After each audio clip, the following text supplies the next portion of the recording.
Hey everyone, welcome to the rollout. I'm Linsay Rousseau. And I'm Genevieve Marie. Hello and welcome. And today we are joined by the amazing Chad Michael Collins. You know him from the Sniper movie series. If you are a video gamer and you have played Call of Duty, you absolutely know who he is. And if you're a big D&D nerd, you're going to see his face very soon in some upcoming news that I'm sure he'll tell us about.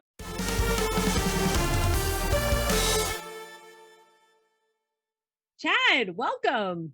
Thank you so much for having me. What a wonderful introduction. Gonna keep you around for my personal hype person. um, well, for those of you who might not be as familiar with Chad's work, just give us a little rundown. You've been at this for a while now. I mean, you've been out here in LA for quite some time, had a lot of good success. But give us a little brief. A little brief. This is like the equivalent of when you meet someone and they find out you're an actor. Like, what have you been in? It's like the Did best I know question you? Have I seen you? ever from a stranger. Yeah. So I'm a bit practiced in this.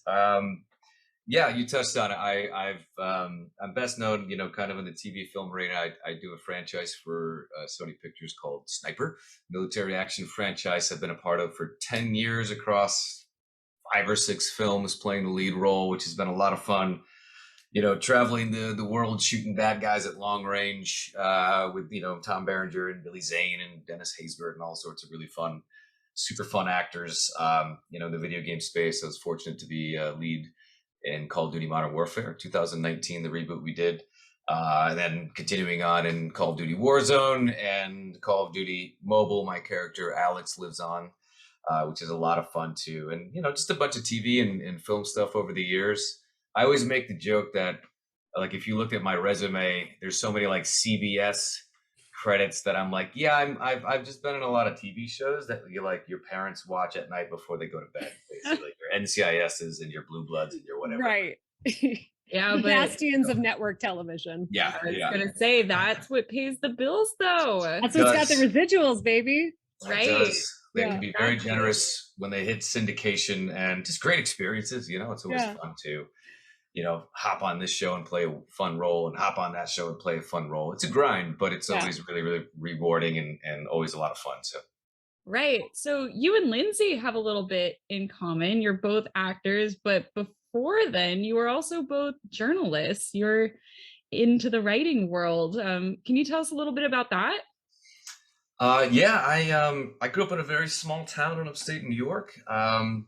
I never acted a day in my life. I, grew up in the countryside, grew up like 8 miles outside of a town of 2,500 people. So I, cows and farms and grew up, doing all sorts of stuff like that, shoveling lots of manure and baling lots of hay and, just very small school, very small town, football, basketball, baseball, the all-American kind of sports diet. First kid in my immediate family to go to college and found myself at Ithaca College in upstate New York, where I was admitted as a journalism major. And they have a really great journalism school, and I had a scholarship to go there. So that was kind of my background. I ended up in LA, and I decided that I kind of geared more towards like the advertising, public relations side of that stuff, and fell in with a Hollywood publicist as an intern, which turned into a job being his assistant. And I moved to LA immediately right after graduation, and I hit the ground running in the office and doing all sorts of entertainment PR. We had clients like Scott Bakula and Gladys Knight and Jacqueline Smith, and it was really fun. A lot of TV and film actors, entertainers, Vegas performers doing personal publicity. So it introduced me to a lot of people in the industry and exposed me to a lot of stuff. Everything from in the green room at Jay Leno's show to being on set down in Paramount when Scott was doing his, Star Trek series for UPN. Really, really amazing exposure, meeting all people from all walks, film premieres, red carpets, that sort of stuff. And acting kind of came as a side hustle, a side experiment, just a hobby, really, just because I had met so many people in the industry and people planted the seed. So I was a publicist for like 13 years, and then I started to pick up acting on the side, just exploring it as a hobby more and more. And then that became a very important thing to me. So 6-7 years ago, I left the office forever and doubled down on the acting stuff, and here we are. So very fortunate to take that journey. And I got my dusty journalism degree that I never really used all that much, although it did make me a it's good okay. writer. Yeah, same. As I've got some very, very I can't say expensive, but I have some nice paperweights sitting in my garage. It all serves, I guess. It I know. all serves in the It all end. comes it all comes full circle. So obviously, we are a geeky show here. So you obviously have this persona as kind of like, this badass action hero between Sniper and Call of Duty, and even a lot of the TV guest appearances that you have. But at your heart, you're a giant nerd. I'm a huge nerd. I Yeah. don't know what we're picking up here in the background, but this is a fraction of. I mean, this. What is it? This. I gotta start. adjust for Zoom. There it is. Webcam. Yeah, this is basically all devoted to D&D, and it spills all around my office as well. But I'm unabashedly. I was a nerd back. When I grew up in the 80s and 90s before it was cool. And I've always balanced that out with always loving sports, watching sports, playing sports, fitness, that sort of stuff. But anytime I could, I'm reading Tolkien novels, I'm reading comic books, I'm getting together with friends, different set of friends from my football team friends, obviously, to play like Magic the Gathering at the school library and do comic book swaps and stuff like this. I grew up on 8-bit Nintendo, Super Nintendo, and I've been a gamer, an RPG fantasy nerd ever since then, sort of stuff. So, if someone's asked me to kind of define yourself in one word, and I came up with the word jerd. So it's kind of like a jock plus nerd combination. That's just always who I've been, and I've always walked between those two worlds, and I continue to do it to this day. Yeah. So tell me, are you surprised? I mean, you said that you grew up loving this stuff in the 80s and the 90s when it wasn't cool. What would child you think about the D&D shows that are, Critical Role coming out and everything that we've had since then? Like, I always wonder, I'm like, back in the day when you were kind of like just doing it on the side, like kind of under the radar, but now it's just everything, and you can't escape it anymore. What would child you think about that now, like with esports and things, like you could do that as a profession? We're so spoiled for choice. It's not even funny. Like it's incredible, to be able to have that sort of stuff. I wouldn't trade it for anything, but here's why. Because, I got obsessed with G.I. Joes and this and that, whatever. Like it was the toys and it was the imagination. Maybe you had a little animated series here and there, about your Transformers, your Thundercats or whatever, but you had the Tolkien books. And you really got to love and appreciate the worlds and the characters for who they were. And half of it was your own imagination, right? And it's unbelievable to see this stuff brought to screen, consumed across all sorts of media. We can hop on and get into just about anything, and it's available. People don't need to go back and read the comics to understand the backstory of Spider-Man or Daredevil or even the X-Men or anything like that, right? So I love the way that I had the pure experience, right? And it's to read the book first before you watch the movie experience, kind of across the board.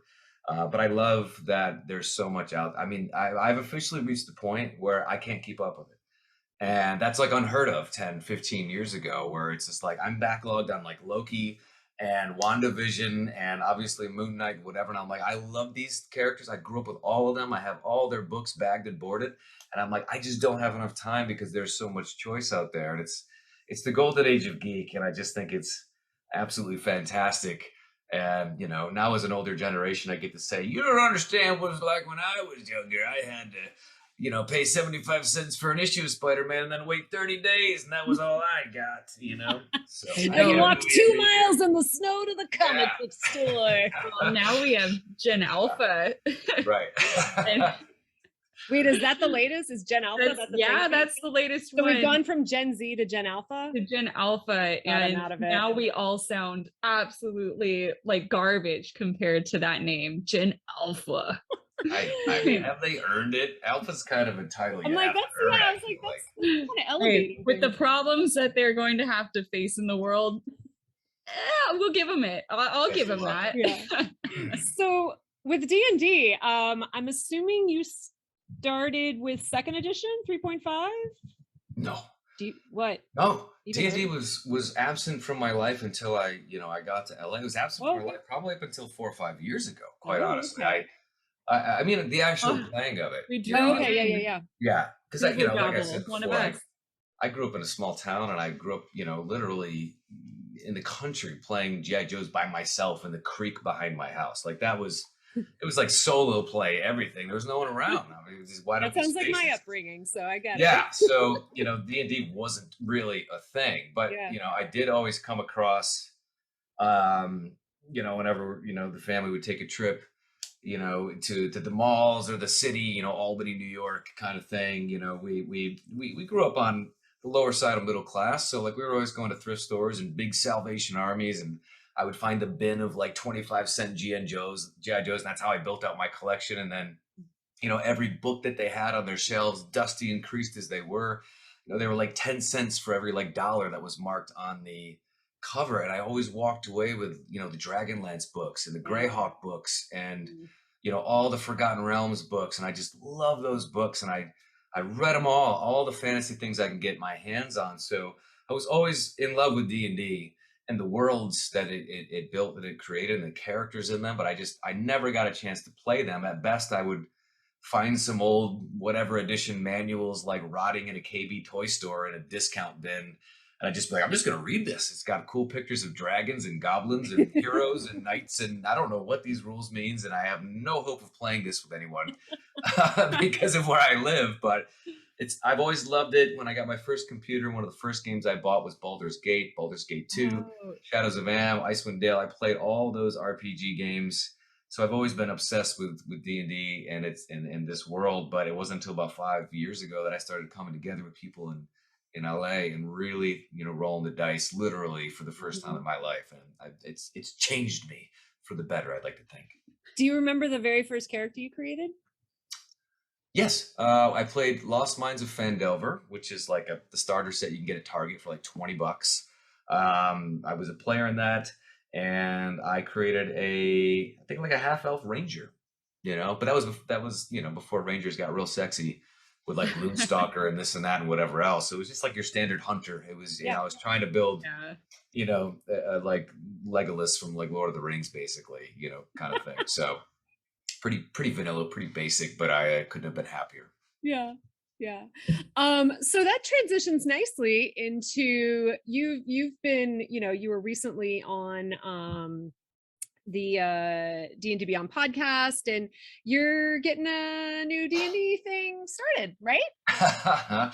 Well, Tell us a little bit about this. do I have to be coy? Can we tell them about us, Lindsay? Can we say something about us? I think we can say, we are the producers on the show, so I feel like we can I think we can say something about us.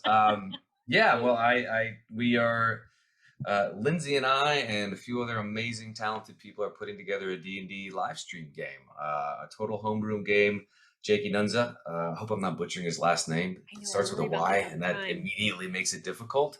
But he's our DM, and he's writing this amazing campaign for us set in the Border Kingdoms, which is a largely untapped, largely unexplored part of the Forgotten Realms. We're going to go live on Twitch, hopefully around mid to late May, with me and Lindsay. We're going to be players in that. Mylan Moon, who's a really well-known cosplayer and streams and plays a lot of D&D, and then Andy Norris, who's real big in the mocap world and video game space and stuff like that too. So it's the five of us, hopefully with some really fun featured guests and some other players we rotate in, and it's going to be a combination of us playing through a very, very original campaign, and then with little breaks here and there, and we hope to kind of sprinkle in how to D&D stuff, everything from character building to tips to interviews with people in the D&D space, especially the people who created the Border Kingdoms. We just talked about that last night. So it's going to be really fun. It's going to be a little bit educational, a little bit immersive in terms of people just coming to watch. We're going to have stuff for diehard D&D fans and players who want to see us go through this adventure. We're also going to make it friendly for people who've never played D&D before to just be thoroughly entertained by some really talented actors, voiceover actors, personalities. That's the spiel. Did I leave anything out? It's going to be epic and awesome, and please come by and stay tuned for more news on the official launch. I was a publicist once. I think I I just know, failed there though. exactly. You summarized that very quickly. But that was, that was something that, for people who obviously aren't aware, that's something that you had talked about early on with this show, is that, because of Call of Duty, you have a very large following, with your Twitch games where you play yourself through the game, but you have a large group of people who follow you and love what you do, who don't know anything about D&D. And one of the things that you had said you'd wanted to do with this show is, unlike a lot of other D&D streams, is you wanted to make it accessible and inviting to people who may not have before played the game or know anything about it. Yeah, I think that's important, and I think it's D&D is so fun, but it's intimidating. It's just like, what game comes with a 256-page player handbook? Like that, there is no other game out there. But so the more you invest into learning and understanding D&D, the more you'll get out of it, obviously. But who has the time to always do that? So I know that, just the educational videos, the tips, the advice that I've watched on YouTube that are available, like, they were so instrumental in helping me not just understand more about the game, but enjoying it more. So I really wanted to do that, because I think you're right, Lindsay. I think most people who run D&D live streams, they're made for people who already know how to play D&D or play themselves, and that's fine. And you can get a lot of enjoyment out of that. But I thought, let's open it up. Let's offer people some education. Let's teach them a little bit more about the game so they can be even more excited and they can understand, why are we rolling dice right now and what does it mean, and really walk them through some of the basics of it, even if they don't want to play themselves. But I find that they often do want to start playing themselves once they have somebody hold their hand through it. They can at least appreciate the experience that we're going to give them that much more. So I'm really excited to do a lot of the Q&As and the introductions and the character building stuff and the rules walkthrough and things like that. I think it will offer something really kind of fun and unique in that way for people who want to come and play with us. I love that. Yeah, that's great. So I am a huge video gamer. So I'm a gamer, but mostly Lindsay is mostly D&D. I'm mostly video games. I absolutely love them. And I have to know, what does it feel like to play your own character? I mean, and you do Twitch, and you stream as your own character too. So tell us a little bit what that's like, and how do the fans respond to that as well? Yeah, it's just so happens. So our game dropped in like October, November of like 2019, right? And we all know what happened 3, 4 months later. The world shut down. Yeah. And, I had this great character and this great, lead character that you played a lot in the Modern Warfare campaign. He kind of comes to like a tragic sacrificial ending where he basically volunteers to sacrifice himself to save the team, save the day, sort of thing. And that's kind of the last you see of him. So no one knew, you didn't see the body. You just see the choppers flying away as the building blows up, and you just assume, oh shit, Alex is dead. So, right around the start of the pandemic, or just before maybe, or just shortly after, Call of Duty introduced this thing called Warzone, which was their battle royale format for people to come in, and play against each other all over the world, different maps, new gaming formats, this, that, whatever else. So they would introduce characters into, Warzone that you could play as and do missions as and whatever else. So they actually brought my character back and dropped me into the Warzone. He like lost a leg in the explosion, and so they did a kind of a really nice tribute to the servicemen and women who have gone through, such tragic sort of thing, those horrific injuries, which I loved. I love that inclusion. I thought that was incredible. Everybody freaked out because they all thought he was dead, and people really responded well to the character. But the pandemic hit, and I was like, well, I'm going to stream. And I don't know what this is. I don't normally play Call of Duty in terms of the multiplayer stuff. But I said, Warzone looks pretty cool. My character just got dropped into this new component. I don't know what the hell I'm doing on Twitch, but I'll figure it out as I go. And the world's not opening up anytime soon. So what excuse do I have not to learn and not to try and not to play? So I did that, and it was so well received. And very rarely do these actors get online and, interact with fans in this way. And I was shocked. I was like, why wouldn't actors do this all the time? I mean, it's video games, for God's sakes. Like, why wouldn't I play my own video game? It's kind of fun. And so everyone's responded really well to it, and people are showing up surprisingly to my Twitch channel. And of course, I always play as my character, and I'm not good. So there's a bunch of like dead me's everywhere I go. Every game, every match, forget about it, to the point where like I'm just numb to it now. I think my mom would be horrified if she watched one of my streams, just seeing the amount of dead things that look like me littered across the battlefield. But at this point, I'm so used to it. If I can keep it under 100 in a 2-hour stream, I'm like, oh, that was a good night for me. The 100 dead versions of me instead of the normal 1,000. So it's been a really great experience. It introduced me to amazing fans around the world, and the character kind of lives on in Call of Duty Mobile and everything else too. So it's been a blast. And but the answer, long-winded answer to your question is like seeing me dead in the video game doesn't even faze me anymore, because I've literally endured millions of deaths on screen. That is the definition of a postmodern nightmare. Excellent. I love it. I'm into it. Good. Black Mirror. Yeah. Oh man. So you obviously, things have started opening back up again. Well, have been open for a while now, but I swear every time I've turned around, like you've got another announcement. Like you are a busy man. What are some of the cool things that you've got coming up? I mean, every week it's like Chad's got a new announcement. Look, we both know as journalists and you know, me doing the publicity thing, it's, you know, you have to at least put out the illusion that you're in demand, and that, you know, you're so quasi important and hireable. So I give a big shout out to all the publicists out there who've taught me such tricks. But I'm very fortunate to, you know, after 2020, where there was literally just no work, and I just, you know, was home and stuck at home for an entire year. 2021 was really good. You know, I got to do a bunch of movies. Some of those are coming out now and later this year. So I just released a movie called Assailant that I played a lead in, you know, that had my co-lead Poppy Delevingne, wonderful British actress, and Casper Van Dien from Starship Troopers and so many other great projects, who plays an absolute psychopath who harasses me and my wife character across a tropical island, and kicks the crap out of me for 90 minutes, basically. So that just dropped. Redbox had the exclusive rights to that, but it's on demand everywhere now, on all the major platforms, and it turned out really well, and had a lot of fun doing that. So yeah, and you know, the sniper stuff continues to go on. I can't say about what we're doing or when, as being it a Sony property, but hopefully I can say something really exciting very, very soon.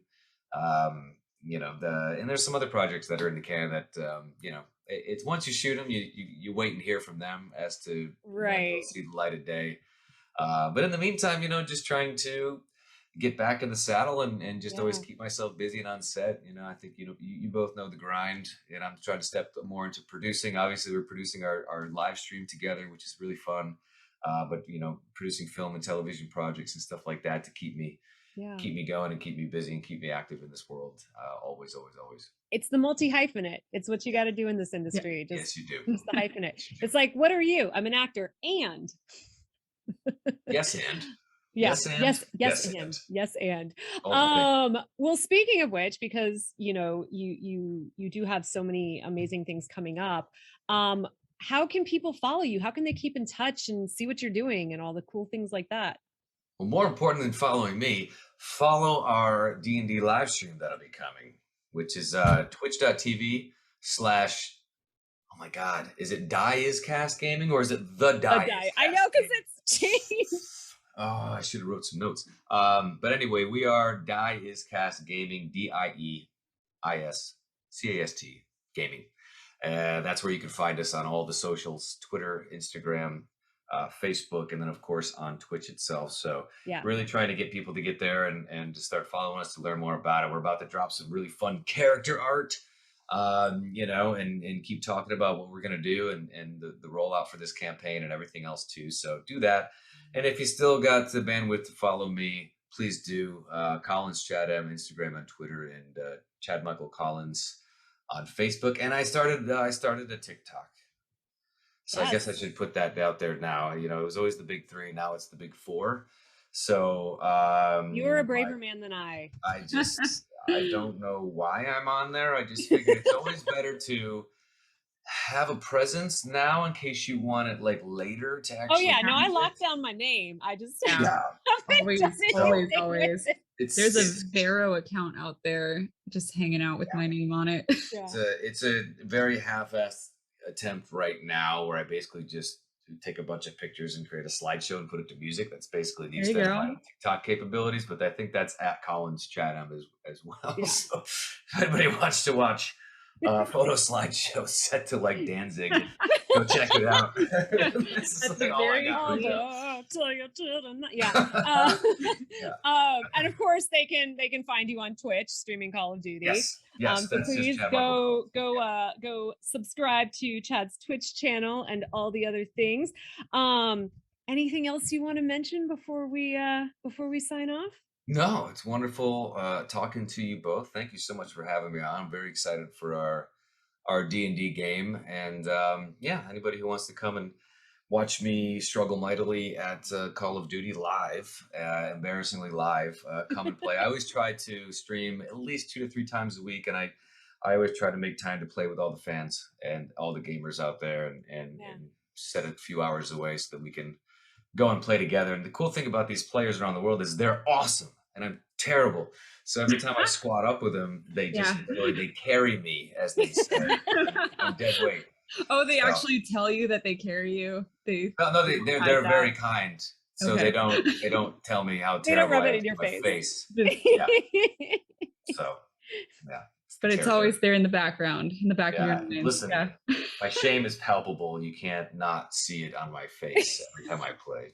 But I'm sure it's probably so enjoyable to watch. This is why I don't stream Twitch. I've had people ask me the same question. Why don't you play the games you're in? And I'm like, because I'm absolutely rubbish. I know we're getting long, but one thing I read as I'm trying to like learn about Twitch, right? It's just like there's like 2 types of Twitch streamers out there, and one, people watch 2 types, and one is because they're really excellent at a certain game, so people come to watch the skill. And the other reason people come to watch Twitch is if someone has a really fun personality. And I'm like, well, I'm the second, because people are not showing up for my actual Call of Duty skills, so we can at least make it a clown show and as entertaining as possible. I like that. And I can share anecdotes and trivia and sound bites about the game that I was in. So that's it. I'm very clear about that. Because I have to be. I love that. Good strategy. Awesome. Well, thank you so much for being here, Chad. I'm so glad we finally got you on the show. All right. Are you going to count us down? Right. Okay. We're the rollout. 3, 2, 1. Geek with us next week. And you know what? Points for effort. Points for effort. Shoot the rehearsal. Back to one. Back to one. And or we could just cut the feed. Or just cut the feed. All right, cut the feed. All right, everyone. We will see you next week.